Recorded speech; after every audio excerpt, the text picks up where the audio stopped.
हमने तो अनुभव किया, मैं अपना अनुभव साझा कर रहा हूं, मैं कोई सुनी पढ़ी बात नहीं कह रहा हूं। मैंने सच में अपने हृदय की बातें कही गिरिराज जी से, और उसका फलस्वरूप कि ठाकुर जी बोले अब तू गिरिराज जी आवे को कहवे के काजे, चल मैं ही तेरे घर आ जाऊं। तो गिरधर लाल पधार गए। अब अपने हित चित्त की बातें इन्हीं से कह देते हैं। ऐसे ठाकुर जी श्री गोवर्धन नाथ, ठाकुर जी ने अपनी कन्नी उंगली पर धारण किए। नख पे धार लियो गिरिराज, नाम गिरधारी पायो है। ठाकुर जी ने गोवर्धन पर्वत धारण किए, और तत्पश्चात इंद्र को जब लगा कि मैंने बहुत बड़ा अपराध कर दिया है, तो इंद्र ने आकर के भगवान से क्षमा मांग के स्तुति गाई, चरणों में प्रणाम करते हुए कहा, हे प्रभु, आप मेरे पिता हैं, आप मेरे गुरु स्वरूप हैं, आप साक्षात भगवान हैं, मुझे दंड दे दीजिए। मैंने यदि कोई अपराध किया तो मुझे दंड दीजिए। भगवान बोले कि नहीं, तुमने कुछ गलत नहीं किया, गलती तो की है तुमने, लेकिन तुम्हारी करनी से एक फायदा हमको हो गया। बोले क्या? जितने भी ब्रजवासी हमसे थोड़े भी दूर थे ना, वो सब हमारे पास आ गए। 7 दिन 7 रात्रि सब लोग मेरे सन्निधि में बैठे रहे। मुझे वो देख करके बड़ा प्रसन्नता है, इसलिए मैं तुमसे ज्यादा नाराज नहीं हूं, कोई बात नहीं। इसी गोवर्धन लीला के मध्य में एक घटना घट गई थी। भागवत की कथा नहीं है, लेकिन रसिकों की चर्चा है। बंधुओं, भगवान के एक मित्र, उनका ब्याह हुआ एक ब्रजमंडल की एक गोपी से। उस गोपी का नाम था माधवी। माधवी जब भगवान के सखा से उसका ब्याह हो रहा था, तो उसकी माधवी की मां ने उसको समझाया कि तू ना वृंदावन जा रही है, तो वृंदावन में एक चीज का ध्यान रखना। बोले क्या? बोले तेरा जो पति है उसका एक मित्र है। कौन? कन्हैया, कृष्ण। बोले अच्छा, हमने ऐसा सुना है वो एक बार किसी को देख लेता है तो अपना बना लेता है, तो भैया तू बातें सावधान रहियो, बातें बच के रहियो, बस वह कैसे हो करके अपनो मुखमंडल मत दिखा दियो। माधवी की मैया ने वाकी साड़ी में गांठ बांध दी कि तोकू मेरी सौगंध, यदि तेने अपनो मुखमंडल वा कन्हैया को दिखायो तो तोकू अपनी पतिव्रता धर्म को पालन करनो है, अपने पति को ही सर्वस्व रहनो है। वाके मित्र को कभी मुखमंडल मत दिखा दियो, और वाको कभी देख मत लियो। यदि तेने देख लियो तो तू भी वाकी है जाएगी, ऐसो मैंने सुनो है। वो जादूगर तरीका को छोड़ा है। माधवी बोली ठीक है, हम नहीं दिखाएंगे मुख। अब माधवी पालकी में बैठ करके ब्याह करके अपने ससुराल आ रही थी। भगवान क्रीड़ा कर रहे थे यमुना के पुलिन पर। तभी ठाकुर जी ने देखा कि हमारो मित्र आ रहा ब्याह करके, पालकी आ रही है, पीछे भाभी आ रही है, नई भाभी। तो ठाकुर जी अपने समस्त ग्वाल वालों के संग पहुंच गए और मार्ग रोक लिया वृंदावन का।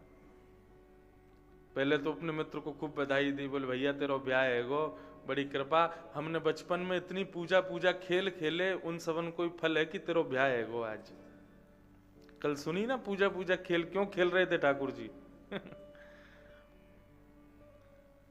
भाभी को मुखमंडल तो दिखा दे। ठाकुर जी को सखा बोलो, लाला तू देवर है, वो भाभी है, तू जा खुद ही देख ले। माधवी अंदर बैठ करके सुन रही थी कि कन्हैया आ रहे हैं। उसने बोली ये वही कृष्ण है जिसके लिए मैया ने मना किया। तुरंत घूंघट करके बैठ गई और अपना घूंघट हाथ में पकड़ लिया। बोले इसको मुख नहीं दिखाना। ठाकुर जी ने पहले तो पालकी का पर्दा खोला। बोले भाभी जी प्रणाम। अरे नेक अपनो चांद सा मुखड़ा दिखाई दो हमको भी, हम भी तो देखें। बड़ी प्रशंसा सुनी है आपके मुखमंडल की, मुंह दिखाई करवाओ तभी वृंदावन में प्रवेश मिलेगो। माधवी ने तो और कस के पकड़ लिया, वो तो मुंह दिखावे नहीं। ठाकुर जी भीतर ही बैठ गए पालकी में सामने। बोले आज तो भाभी मुख दिखाना ही पड़ेगा आपको। माधवी ने पूरा मुंह अपना बांध लिया। बोले आज इसको ही मुख नहीं दिखाऊंगी, मैया ने मना किया है। ठाकुर जी ने खूब विनती करी कि अपना मुखमंडल दिखाओ, लेकिन माधवी ने जब नहीं दिखाया, ठाकुर जी बोले इतना रूप का गुमान, इतना अभिमान करके बैठी हो भाभी, अपना मुखमंडल ना दिखा रही हो। आज आपको वचन देके जा रहे हैं, यदि हमारे मुखमंडल को देखवे के काजे आप तड़फी नहीं तो हमारा नाम भी कन्हैया नहीं। और ऐसा कहकर के ठाकुर जी वहां से चले गए। माधवी बोली, मैं काहे को देखूंगी या को, और मैं क्यों तड़पूंगी या के काजे, ऐसी बालक है, कछु भी बोला। अब तिथि आई गोवर्धन पूजा की। सारे ब्रजवासी बंधुओं, कोई केवल वृंदावन के ब्रजवासी नहीं थे, 84 कोस के ब्रजवासी पहुंचे थे गोवर्धन।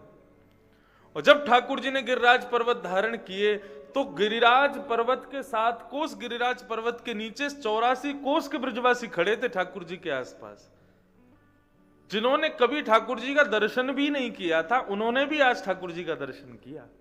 ये गिरधर स्वरूप इसलिए इतना ज्यादा ब्रजवासियों को प्रिय, हमारे आराध्य गिरिराज जी इसलिए क्योंकि पूर्ण ब्रह्म परमेश्वर रूप में बालकृष्ण ने समस्त ब्रजवासियों को दर्शन इसी रूप में दिया। अतिरिक्त वृंदावन के जितने भी रूप हैं उसका दर्शन तो केवल वृंदावन वासियों को हुआ, लेकिन गिरधर स्वरूप का दर्शन समस्त ब्रजवासियों को हुआ। तो जब गिरिराज जी धारण किए तो महाराज 7 कोस तो 21 किलोमीटर लंबे चौड़े, तो कई दूर के ब्रजवासियों को ठाकुर जी दिख भी नहीं रहे थे। बस चर्चा सुनने में आ रही थी कि एक बालक ने आगे की तरफ गिरिराज जी उठा लिए ऊपर। तो जब माधवी ने ये बात सुनी कि हमारे पतिदेव के मित्र कृष्ण ने गिरिराज जी उठा लिए इकन्नी उंगली पर, सब देखने की सबकी होड़ लग रही थी, हम भी देखें, हम भी तो देखें। तो सब जा रहे थे आगे, तो माधवी बोली, मैं भी तो देख के आऊं जरा, ये गिरिराज जी नन्हे से बालक ने कैसे उठा लिए। सब दर्शन करने के लिए एक एक करके आगे जाके फिर पीछे वो लाइन लगा के सब कर रहे थे दर्शन। तो जैसे ही माधवी का समय आया पहुंचने का, 3 दिन तो उसको पहुंचने में लगे। 3 दिन बाद जब वो पहुंची और उसने अपना जैसे ही घूंघट ऊपर किया तो उसके आंखों के आगे धुंध आ गया, ठाकुर जी दिखे नहीं उसको। वो बार बार अपने आंखों में जल डालती है, बार बार अपनी आंखों को मीड़ती है, बार बार अपने नेत्रों को खोल करके देखने का प्रयास करती है, लेकिन धुंधला धुंधला दिखाई देता है, ठाकुर जी उसको दिखाई नहीं देते। तब तेज पुंज ठाकुर जी एक क्षण के लिए अपने रूप का दर्शन कराते हैं, अपने कटाक्ष नेत्रों से माधवी की ओर देखते हैं। वो एक क्षण से कम समय का भी देखा गया उनका रूप माधवी के हृदय में बस जाता है। और फिर दोबारा ठाकुर जी वही अदृश्य जैसे हो जाते हैं। माधवी के हृदय में इतनी पीड़ा होती है, वो मन में विचार करती है, ये साधारण बालक नहीं है, ये साधारण कोई गोप नहीं है, मुझे ऐसा क्यों लगता है ये पूर्ण ब्रह्म परमेश्वर हैं। तब अपनी मां को कोसने लगी माधवी, अरे मैया ये तेने कहा कि हो, कैसी कसम खवाई मोह, जिनको मुख दिखाने से संपूर्ण विश्व के संसार चक्र से बच जाती मैं, फिर दुनिया में किसी के आगे मुख नहीं दिखाना पड़ता, ऐसे से तूने मुख छिपवा दिया मेरा। ठाकुर जी के चरणों में गिर करके रुदन करने लगी, बोले मुझे दर्शन दो प्रभु, मैं आपको देखना चाहती हूं। भगवान बोले अब तो मेरा दर्शन नहीं होगा। माधवी बोली कब तक तड़पना पड़ेगा ऐसे। बोले अब तो तुम्हारा दूसरा जन्म होगा द्वापर में, कलयुग में, तभी तुमको मेरा दर्शन होगा। माधवी ने कहा प्रभु कृपा करके मुझे बताइए ना कब दर्शन होगा, कैसे दर्शन होगा। तब ठाकुर जी ने संकेत किया कि कलयुग में हे माधवी तुम ही मीराबाई बनकर के प्रकट होगी। एक संत के माध्यम से मैं एक रूप धारण करके तुम्हारे गांव में आऊंगा, तुम अपनी मां के साथ उन संत के प्रवचन को सुनने के लिए जाओगी, तब संत के बगल में बैठे हुए मेरे उस विग्रह को देखते ही तुमको अपने पूर्व जन्म की पूरी कथा याद आ जाएगी। तुम माधवी नाम की एक गोपी थी, मुझे मुख नहीं दिखाया था, सब कथा तुमको याद आ जाएगी। तब उन संत के ठाकुर जी को तुम उनसे मांग लेना, वो मैं ही होऊंगा, तब मैं तुम्हारे पास आकर के तुम्हें स्वीकार करूंगा, तुम्हें अपना दर्शन कराऊंगा। वही माधवी मीराबाई बनकर के इस ब्रजमंडल में प्रकट हुई, इस कलयुग में प्रकट हुई। एक दिन श्री रैदास जी अपने ठाकुर जी को लेकर के मीराबाई के गांव में पहुंचे। मीराबाई छोटी सी, इनकी मां रोज सत्संग में जाती थी। अपने मैया से एक दिन बोली कि ठाकुर अब आप सत्संग में जाती हो, मुझे भी ले चलो। तब तक मीराबाई को कुछ याद नहीं था। सत्संग में गई, खेल रही थी, कूद रही थी, इधर उधर घूम रही थी। तभी इनकी माँ ने पकड़ के बैठाया, बोले बहुत शोर मचाती है, यहाँ बैठ जा चुपचाप। मीराबाई चुपचाप बैठ गई। तभी इन्होंने नजर उठा के सामने देखा तो रैदास जी प्रवचन कर रहे थे और उनके बगल में एक सिंहासन पर ठाकुर जी का गिरधर स्वरूप विराजमान था। उस गिरधर स्वरूप को ये देखती रह गई और देखते देखते देखते बार बार नेत्र बंद करें और इनको अपने पूर्व जन्म की संपूर्ण कथा स्मृति में आने लगी। और स्मृति आते आते आते प्रवचन पूरा हो गया, सब उठ करके जाने लगे, लेकिन ये एक टक उन्हीं को देखती रही। तब इनकी माँ ने पूछा, मीरा क्या हुआ? बोले मम्मी ये कौन है इनके बगल में जो बैठे हैं? बोले ये गुरुजी के ठाकुर जी हैं। बोले गुरुजी के ठाकुर जी नहीं है, ये मेरे ठाकुर जी। मीराबाई गई और जाकर के रैदास जी से कहने लगी, बोले ये ठाकुर जी मेरे हैं, आप इनको मुझे प्रदान कर दो। गुरुदेव मुस्कुराने लगे, बोले ये इनकी 40 वर्षों से सेवा कर रहा हूं, ये तुम्हारे कैसे हो गए? आशावरी तुम्हारे कैसे हो गए?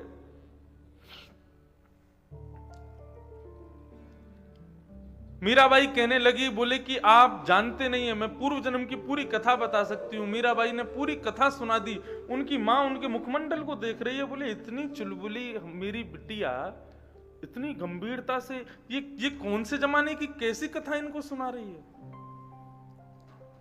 तब मीराबाई कहती हैं, बोले कि मेरे ठाकुर जी ने मुझे वचन दिया था कि वे आपके माध्यम से मेरे पास आएंगे और वो आज आ गए हैं। हे गुरुवर, ये ठाकुर जी मुझे प्रदान कर दो। अब कोई अपने सेवक ठाकुर जी को कैसे किसी को दे सकता है? कोई विचार भी नहीं कर सकता कि मेरे ठाकुर जी को। अब मैं अपने लाल जी की सेवा करता हूं, कभी सेवा नहीं भी करता तो हमारे 2-4 भाई बंधु हैं, उनको सिखाया है, वो सेवा करते हैं। लेकिन जब भी दर्शन करने जाऊंगा ठाकुर जी का, तो मन में भाव आता है कि आज ये चीज कम ही कर दे, आज ये चीज ठीक से नहीं धराई, आज ये चीज अच्छे से नहीं पहनी है ठाकुर जी ने। उनको समझाऊंगा ऐसे नहीं ऐसे करो, ऐसे नहीं वैसे करो। क्यों? मेरे ठाकुर जी हैं, मुझे पता है वो कैसे रहते हैं, मुझे पता है उनको क्या प्रिय है, क्या अप्रिय है। कहां तक बताऊं मैं कथाओं में ठाकुर जी मेरे संग जाते हैं, लेकिन वो कक्ष में ही रहते हैं, उनको कथा में नहीं लेके जाता मैं। क्यों? अभी छोटे ठाकुर जी हैं। जब हम कक्ष से बाहर चले जाते हैं ठाकुर जी को विराजमान करके, तो भीतर ठाकुर जी सहज हो जाते हैं, अपनी भुजा भुजा सब नीचे कर लेते हैं, अपने सखाओं को प्रकट कर लेते हैं, फिर ऊधम मचाते हैं पूरा। और यदि किसी दिन उनको मैं कथा में ले जाऊं तो उनके सखा वखा सब दुखी हो जाते हैं, तो ठाकुर जी फिर उपद्रव कथा में मचाते हैं। ये मैंने अनुभव किया है सच में। बंगाल में कथा थी एक बार, बस तभी की बात है। उसके बाद में कभी कथा सुनाई नहीं है ठाकुर जी को बैठा के, क्योंकि मुझे लगता है वो अपना सहज रहते हैं, उनका प्राइवेट टाइम चलता है जब हम कथा में जाते हैं। वो एकांत कमरे में बैठ के ऊधम मचाते हैं, उनके सब सखा मंडली प्रकट हो जाती है, फिर वहां खूब खेलते नाचते गाते सब करते होंगे। तो उखड़ा एक जगह है बंगाल में, वहां मेरी एक बार कथा हुई। खूब विशाल पंडाल बना था, खूब बढ़िया कथा चल रही थी। तब ठाकुर जी हमारे 3-4 महीने के थे। तो जो आयोजक थे वो पहले दिन से ही पीछे पड़ गए, महाराज जी ठाकुर जी लेके आओ, ठाकुर जी कथा में लाओ, ठाकुर जी आने चाहिए। मैंने कहा भैया ठाकुर जी को मत बुलाओ बस। बोले नहीं नहीं आप उनको लेके आओ। मैंने कहा ठीक है, अब तुम्हारी इच्छा है तो ले आऊंगा। उस दिन मैं ठाकुर जी को गोद में बिठा के श्रृंगार उनका कर रहा था। आप विश्वास नहीं मानेंगे, श्रृंगार कर रहा था और मेरा बिस्तर हिल रहा था। मैंने कहा ये क्या हो रहा है? तो पता चला कितने उसका भूकंप आया वहां पे बंगाल में और पृथ्वी हिल रही थी। मैं तो तभी ठाकुर जी को लेके बिल्डिंग से बाहर जाके खड़ा हो गया। मैंने कहा भैया आज ठाकुर जी को कथा में जाना है, इन्होंने भूकंप ही पूरी पृथ्वी हिला दी है। इनकी इच्छा नहीं है शायद जाने की। फिर मैंने फोन करवाया कि एक तो मेरा मन नहीं कह रहा कि ठाकुर जी जामे, दूसरा अभी भूकंप ये पृथ्वी हिली है थोड़ी सी, तो मुझे लग रहा है कि ठाकुर जी का मन नहीं है, संकेत ठीक नहीं है, मत बुलवाओ। अरे महाराज जी हमने तो पूरी व्यवस्था कर ली, सब जगह अनाउंसमेंट हो गया, ये हो गया वो हो गया, आप तो आज तो आना ही पड़ेगा। मैंने ठीक है। जैसे ही मैं गाड़ी में लेकर के ठाकुर जी को बैठा हूं, धूप निकल रही थी, भयंकर काले बादलों ने आकर के और गड़गड़ करके और वो गरजे, कम से कम मैं 35 किलोमीटर दूर रुका था कथा पंडाल से, लेकर के ठाकुर जी को चला, मूसलाधार बारिश। मैंने कहा आज तो कल्याण होगा सबका। अभी निकल गए तो चलो देखते हैं वहां तक क्या स्थिति होगी। कथा पंडाल में मैंने जैसे ही प्रवेश किया, बारिश हो रही थी, पूरे पंडाल में लोग बैठे थे और सब प्रतीक्षा में थे, पुष्प आदि लेके खड़े थे, ठाकुर जी पधारेंगे। तो बहुत देर तो मैं गाड़ी में बैठा रहा, मैंने कहा थोड़ी बारिश कम हो तो उतरूं नीचे। बारिश बंद नहीं हुई तो उन लोगों ने छाता वाता लगा करके गाड़ी से लेके मंच तक पूरे छाता लगा के सब व्यवस्था की कि आप ठाकुर जी लेके आओ। जैसे ही गाड़ी का गेट खोला, इतना भयंकर आंधी आई, पूरा पंडाल ध्वस्त हो गया, पूरा पंडाल नीचे और सब आदमी उसके अंदर। मैं गाड़ी में ही बैठा हूं, अभी उतरा नहीं हूं। गाड़ी का गेट बंद किया, ठाकुर जी को विराजमान किया, प्रार्थना की प्रभु क्षमा करो, सब लोगों के दर्शन की इच्छा थी इसलिए आपको लेके आए हैं। अब आप कोपायमान मत हो, इतना ज्यादा भूकंप ला दिया, ये मूसलाधार बारिश, पंडाल गिरा दिया, अब नहीं लेके आएंगे आपको जीवन में कभी। जब हृदय से इच्छा होगी, आपकी अनुमति होगी, तभी कथा में आप आओगे, नहीं तो नहीं आओगे। उसके बाद उस दिन केवल 5 मिनट कथा हुई, क्योंकि पंडाल पूरा गिर चुका था, कथा की कोई स्थिति नहीं थी। 5 मिनट कथा करके मैं वापस ठाकुर जी को लेके गया। तब से आज तक कथा में ठाकुर जी को सुनवाने नहीं लाता मैं। मुझे लगता है वो उनका अपना समय है।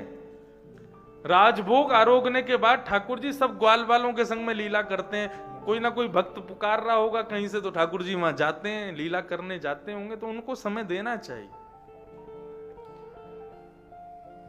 इसलिए कथा में कभी आप व्यासपीठ के बगल में लाल जी बैठ के सुन रहे हो, ऐसा कभी नहीं देख सकते। एक आध बार किया तो मुझे अनुभव हुआ कि उनको असहजता होती है। तो अपने ठाकुर की लीला, अपने ठाकुर का स्वरूप हम सब समझते हैं, कैसे कोई और उनको ले जाए। मीराबाई तो हट करने लगी, मुझे तो यही चाहिए। रैदास जी ने मना कर दिया, नहीं दूंगा। तो मीराबाई ठाकुर जी की ओर देखती है और ठाकुर जी की ओर देख करके कहती है, संत का हृदय नवनीत के जैसा होता है, हृदय कठोर तो आपका है। मुझे पिछले जन्म में भी आपने मुझे ऐसे ही तड़पाया और इस जन्म में भी आप ऐसे ही तड़पा रहे हैं। 3 दिन का समय दे रही हूं, या तो स्वयं मेरे पास आ जाना, नहीं तो अपने प्राणों का परित्याग कर दूंगी। और मीराबाई ने अन्न जल का त्याग कर दिया बाल अवस्था में। बस दिन भर बैठे बैठे उनका स्मरण कर रही हैं, कब आएंगे कब आएंगे कब आएंगे।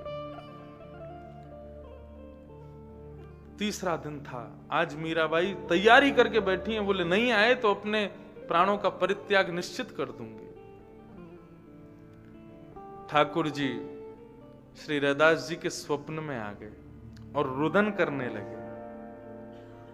सोते हुए रैदास जी प्रकट उठ के बैठ गए, बोले जय जय, कोई सेवा में कमी? आप रुदन क्यों कर रहे हैं? क्या बात है, मुझसे कहिए ना। ठाकुर जी ने कहा, मैं आपकी सेवा से बहुत प्रसन्न हूं, मुझे आपसे बड़ी प्रसन्नता है, मैं आपसे दूर नहीं जाना चाहता, लेकिन मैंने मीराबाई को वचन दिया है कि आपके माध्यम से उनके पास जाऊंगा। अब आपकी सेवा पूर्ण हो चुकी है प्रभु, आप जाकर के मुझको मीराबाई को प्रदान कर दो। अब मैं उनकी सेवा स्वीकार करूंगा, उनके पास रहूंगा। रोते विलकते श्री रैदास जी ने अपने ठाकुर जी को अर्धरात्रि में उठाया, अपने हृदय से लगाया। इतने वर्षों से सेवा कर रहे थे ठाकुर जी की, लेकिन आज ठाकुर जी की इच्छा से ही उनको लेकर के जा रहे हैं। लेकर के गए, जाकर के देखा कक्ष में अचेत अवस्था में पड़ी है मीराबाई, नन्ही सी बालिका। रैदास जी पहुंचे, मीरा मीराबाई ने जैसी देखा तो बोले तेरे लिए कुछ लाया हूं, और अपने गिरधर ठाकुर जी को मीराबाई के हाथों में पधरा दिया। ले मीरा